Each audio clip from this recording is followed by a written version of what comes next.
Agayın musulman bir tugandar, жашоону чырайлуу кылыш үчүн бир канча нерселерге кээде көз жумуп койгонго туура келет.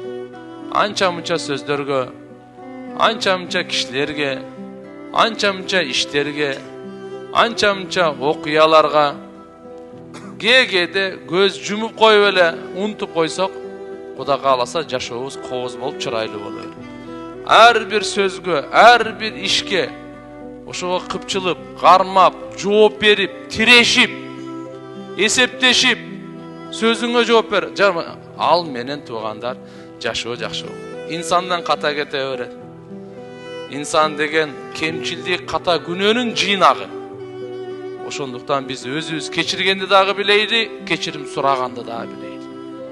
Ман тавада алилла рафахуллах. Ким өзүн төмөн алса Алла үчүн, Алла Тааланын даражасын көтөрө берет.